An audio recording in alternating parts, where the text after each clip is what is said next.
10, Perfect. Thank you.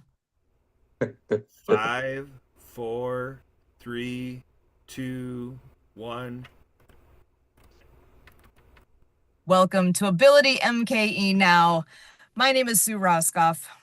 Ability MKE Now is a show all about integration, bringing people with disabilities and people that don't have a disability together, enjoying life here in the Milwaukee area. We all have different abilities, and here at Ability MKE Now, we dive into this topic of diverse abilities.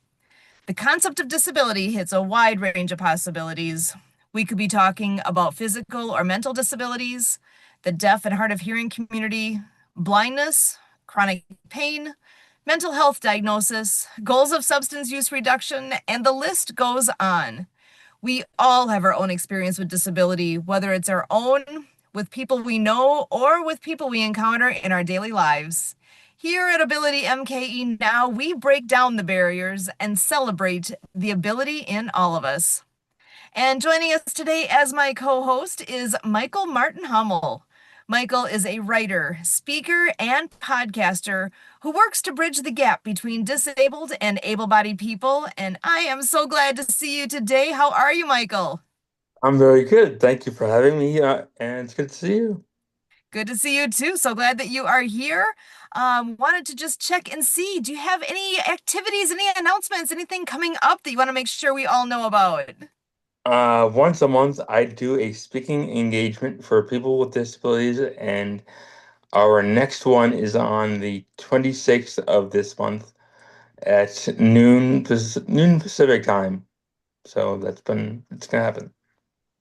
Excellent. So 26th of September, so that will be coming up very soon. Yes. So that's going to be, as always, a great activity to partake in. So just curious then, if people want to know more about that, is there a place where they can go and find some details? They can email me or they can text me, and I can answer any questions they want. Excellent. All right. So I'm going to go ahead and right away bring in our amazing guest that we have for this evening. So we are joined today by Johnny Guest. Johnny comes to us through the Disability Channel and introduced to us by Jay Stoyan. So, Johnny, I am so glad that you are here. Want you to come Hey, on in and tell us a bit about yourself. yeah, thanks for having me. I'm a songwriter based in Michigan, and I call it Rust Belt country, if you will. So, being from Michigan, like we don't sound like Nashville or Oklahoma or Texas or anything like that. It's Rust Belt country. It's just its own little animal. It's a little on the tougher side, I guess. But although I got a soft spot for love songs, I must admit. But Oh, I love that. So, so kind of curious, how is it that you are connected with the Disability Channel? What was it that brought you guys together? Actually, I met with Mark Rosner, the label president, and he told me about the wonderful things that are happening on the Disability Channel. Introduced me to Jay, and Jay is just an engine of positivity, and so I was really impressed with everything he's touching and pushing along.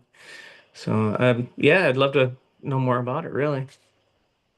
Excellent. So, okay, so the music that you do, get dive in a bit here and tell us what type of music do you most enjoy playing, and are you a Hmm. music writer as well?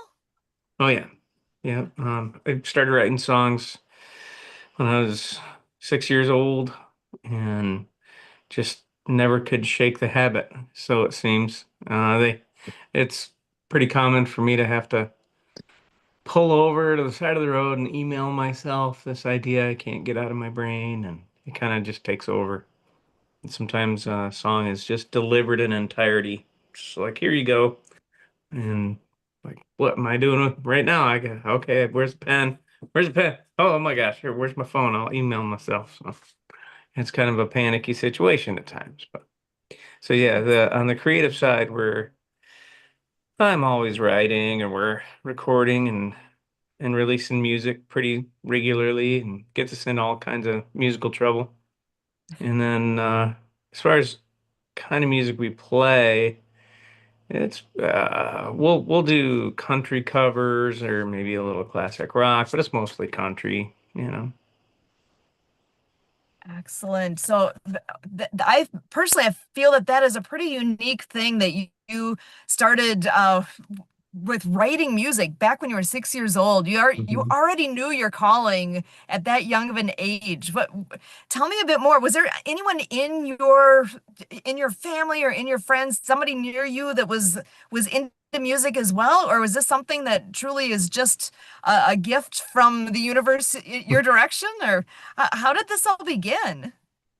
Well, for me, I think the first time I realized I had some sort of kinship with music was I was gifted by an older sibling a makeup stained one speaker clock radio about this big. It was originally white, but then it was all like the color of makeup, it had makeup stains on it. And then it had the little rotary dial with the numbers. You remember those? Excellent. Oh, I totally Right? remember those. Yeah, those didn't work anymore. So that was getting tossed. I'm like, oh, I'll take that. And at the time, Casey Kasem was at the peak. Oh, We're talking the 80s, the early 80s.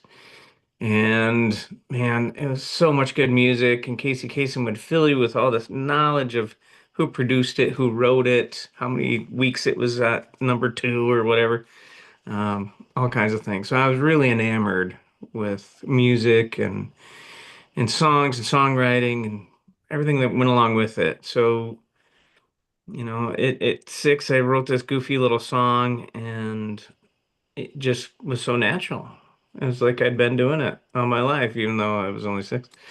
But I kind of wrote it down, and my chicken scratch, and I'm left-handed, so my handwriting has not improved since then.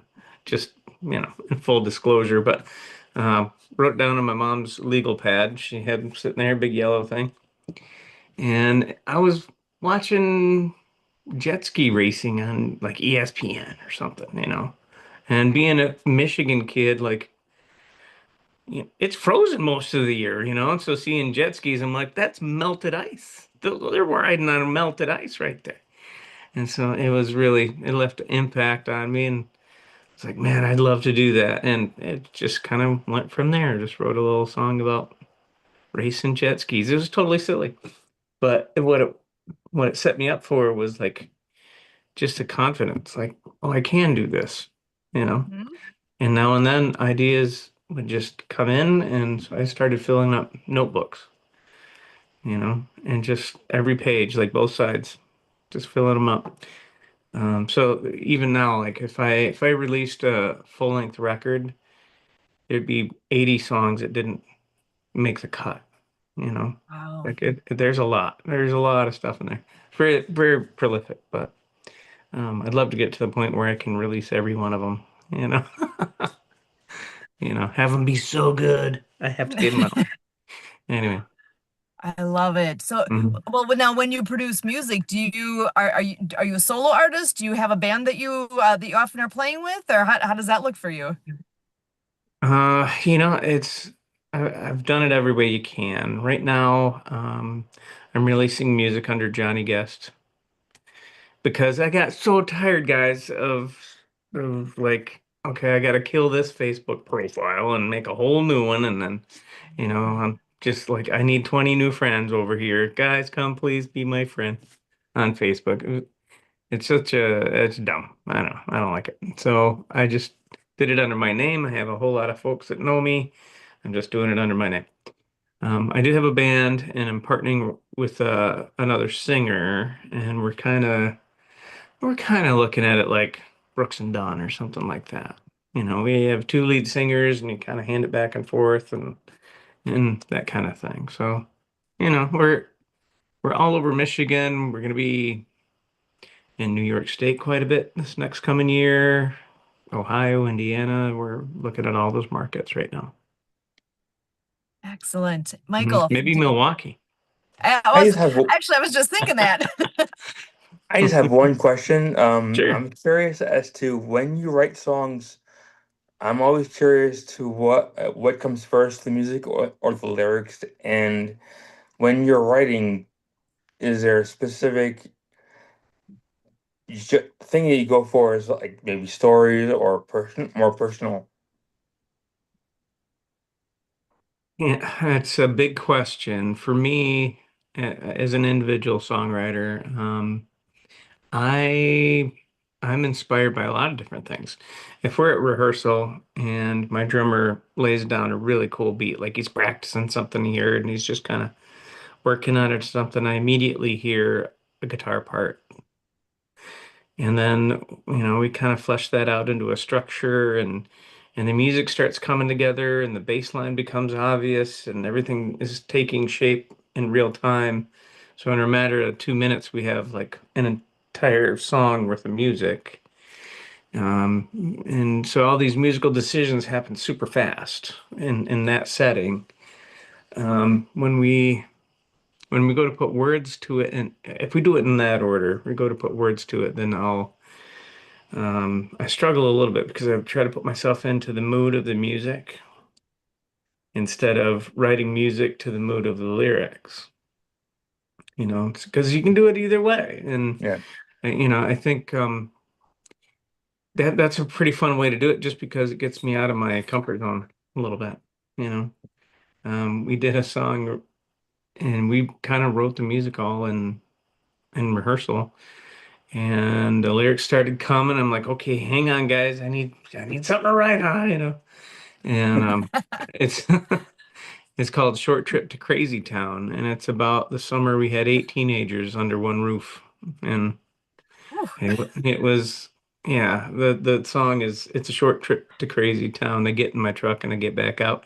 I don't even have to leave my driveway because here it is. This is Crazy Town. We're living in I love it. it. Yeah, it was fun. It was quite a ride, but that's a funny song, but a little bit autobiographical too. So anyway, so you never know where the song ideas are coming from. They're little gifts, Here's a gift. And what you do with it is up to you. Oftentimes, I struggle with the initial conception. I hear it in my brain, and I'm trying to let it repeat on a loop, so I don't lose it until I can go grab a guitar or sit at a piano or something.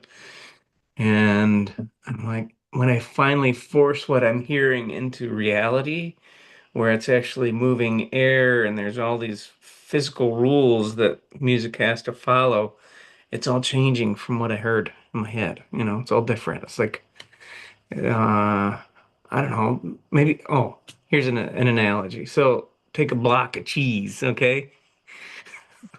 You're talking Wisconsin now. Yeah, okay. Take a block of cheese and push it through a cheese grater. Mhm. And okay, and so it goes from anything, you could carve anything out of a block of cheese, and it goes into exactly whatever the holes are shaped and all that Mhm. kind of stuff. So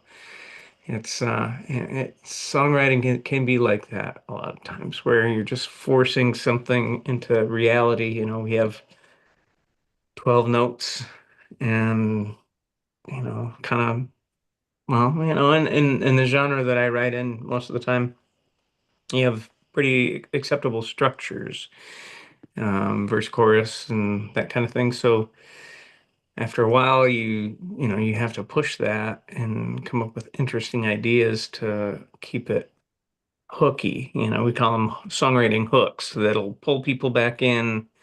And just when you start thinking you know how the song's going to go, blam, you hit them with something interesting.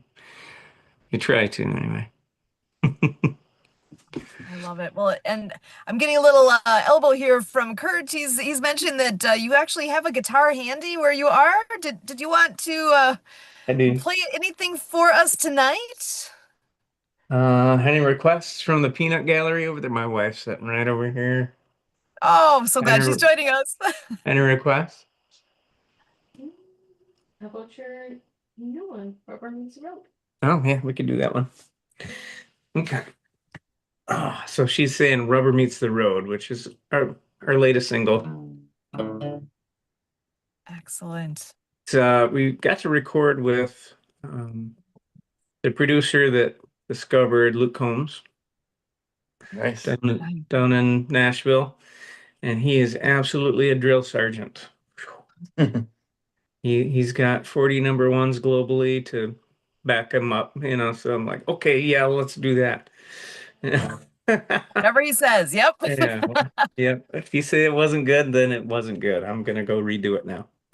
Anyway, so Rubber Meets the Road is it's an example of autobiographical writing. So this comes from directly from my heart. It's not a story song about somebody else. This one, I mean, I freely admit I struggle with seasonal depression. So when I say I'm solar powered, I really mean like I'm depowered in the wintertime, you know. It's really a struggle for me. So, you know, days get shorter, the skies are all gray in Michigan. I don't know how Milwaukee is for you guys, but for me, it's like Oh yeah. all that lake effect snow just means it's going to be gray for 10 months and I got to deal with it. So I'm taking vitamin D and whatever I can do to get through it. But most of the time, what I do is I'm dreaming and scheming about next summer.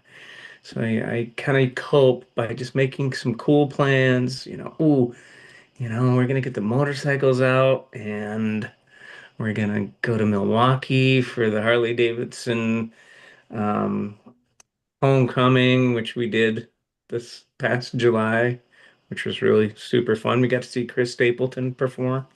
It was a Oh, great time. nice. Yeah. Okay, so this is Rubber Meets the Road.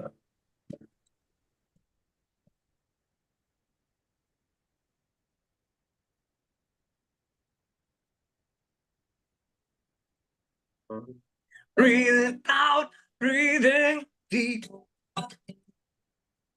shaking off the winter sleep. Spring has sprung, my depression comes undone.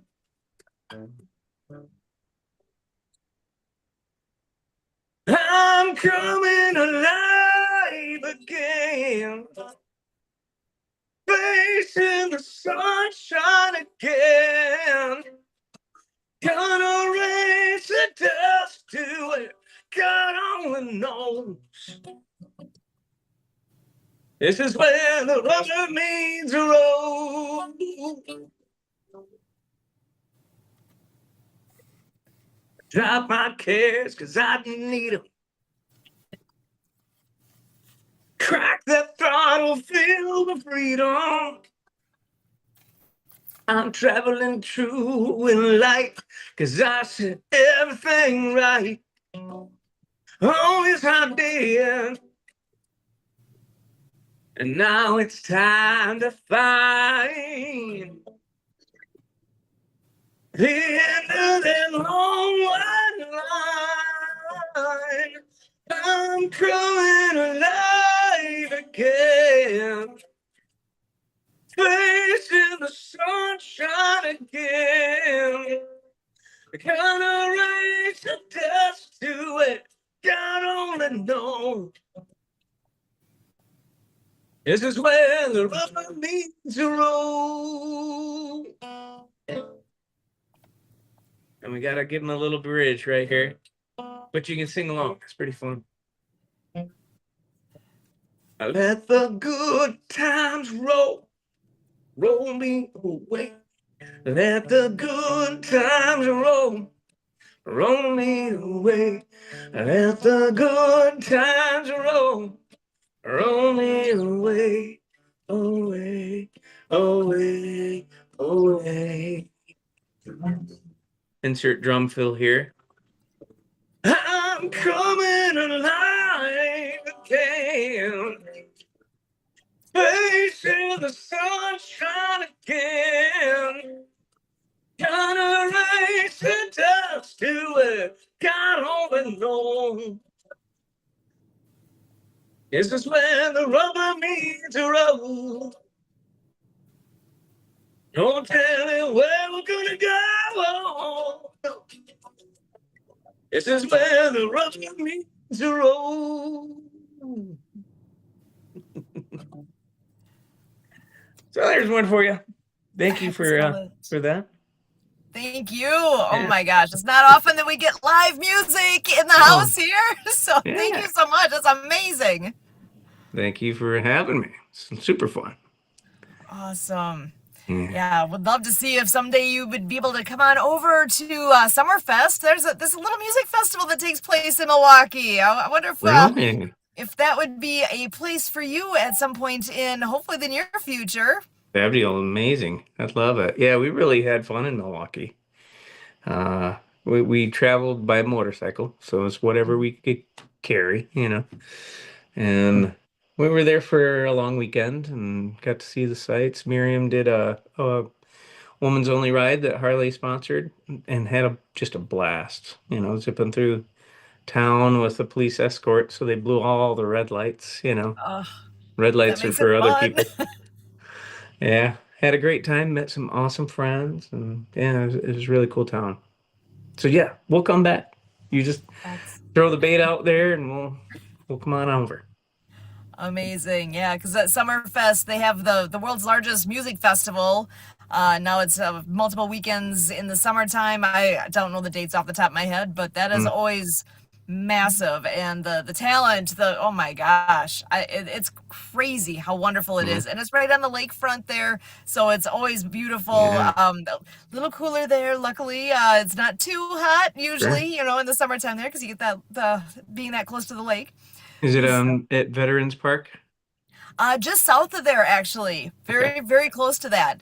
Yeah, just south of there Mhm. at Henry Meyer Festival Grounds. Oh yeah, okay. Yeah, very cool. So actually, if you Yeah, I'd were love at it. the Milwaukee or at the Harley Museum, you were very, very close to where the location is there. If you go Yeah. straight to the lake from where you were, that's it. Oh, okay. Yeah. What a cool place. Yeah. Yeah. Very fun. We enjoyed it a lot. Excellent. So yeah, I know, and Harley does a great job when they do put events together. It really is, Yeah. it's worthwhile.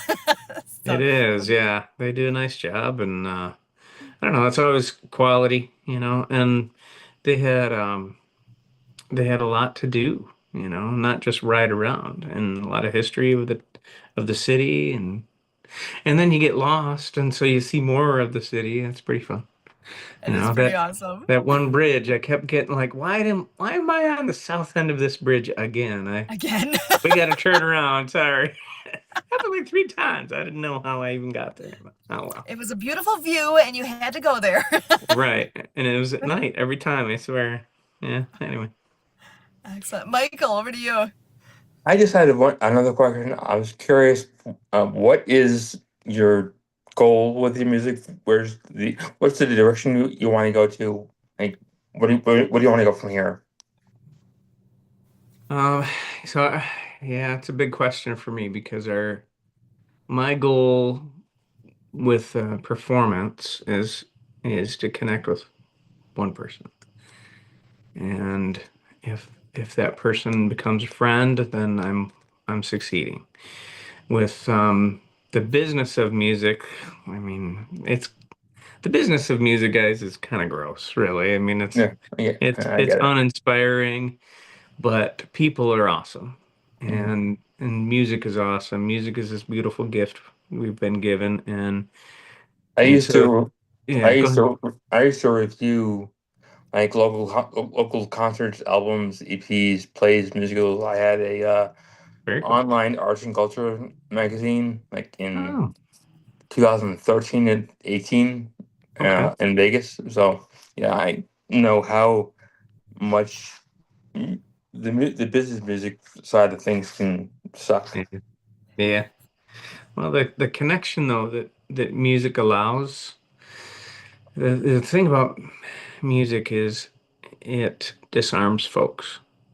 So if the song speaks to a person, then there's this connection between the listener and the performer or songwriter or artist or however you want to call it. But there's this disarming and an instant connection. So it gets all the stuff out of the way that we carry around with us to that it tells us like we're all different, right?